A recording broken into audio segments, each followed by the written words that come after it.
Welcome everybody to the next series on IT band friction syndrome, iliotibial band friction syndrome, ITBS.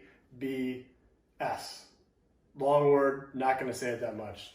It's going to be the same format. Always start off with an analogy and an anatomy, and then it's going to go into those common causes and correctives from a mobility standpoint, a range of motion, to a stability or a weakness or lack of strength standpoint.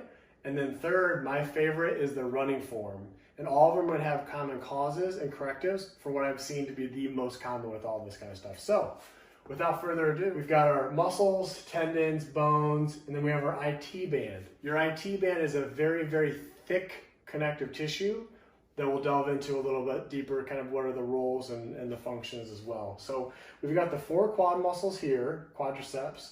Your biggest one, your vastus lateralis, is of importance.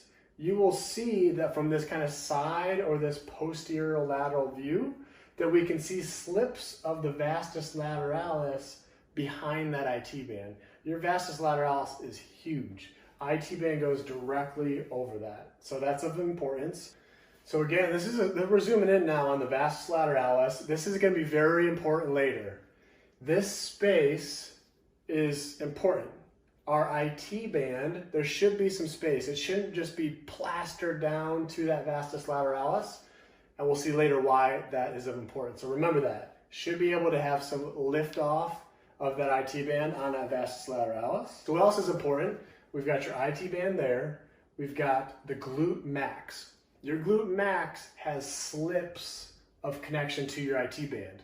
That's going to be important when it comes to later of what influences the IT band. And then we have it goes over up into the hip. What does it turn into? If you go back far enough, your IT band, the origin is a muscle called your TFL, tensa fascia lata.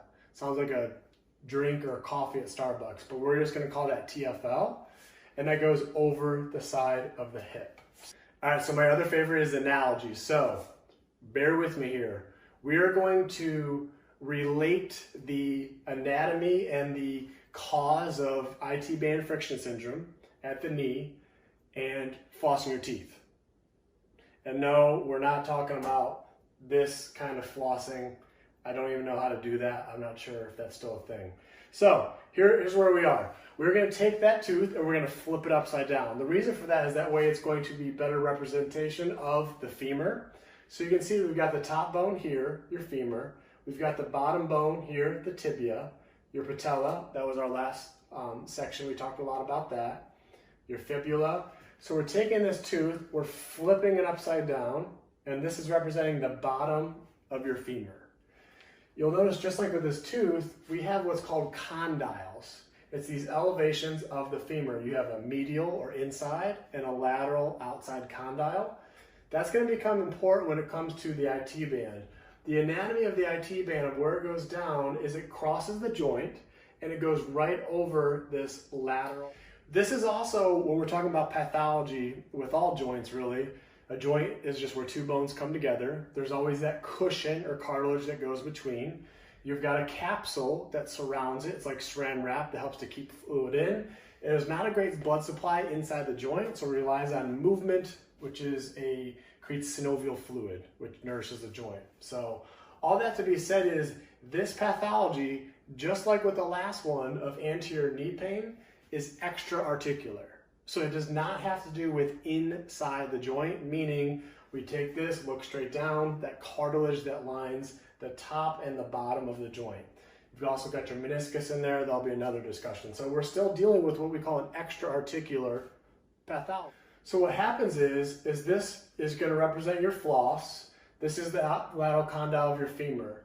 There is this zone of every time that we bend at 30 degrees, that floss goes from an extender to a flexor. So it goes over that condyle. What happens anytime we get something that's going over a condyle with friction? It can start fire or inflammation. So there's this warning zone around 30 degrees where you get that tension. So the IT band, tightness of your IT band can affect how much friction is there. Too much friction, too soon, not enough recovery, injury. So how do I know that this is me? This is what you have. Pain tends to be sharper, it's more localized, it's about the size of a quarter on the outside of your knee. Early stages, it may hurt only when running. I'll ask a patient, when does it hurt? Only when I run. That's the only time throughout the day that you feel it. Typically, there's no traumatic onset. We call that insidious onset. There wasn't a fall, there wasn't a blunt force injury. It typically gets worse with going down the stairs, is what people report. And it's more movement sensitive than loading because it's extra articular and it's a friction issue. We'll see typical onset is early in the run and then it gets worse. It's like once it comes on, it's there, it's pissed, it doesn't go away, it starts that inflammatory process. The more irritable it is, the more inflamed, the earlier we feel it, and also the more you'll feel it linger on later.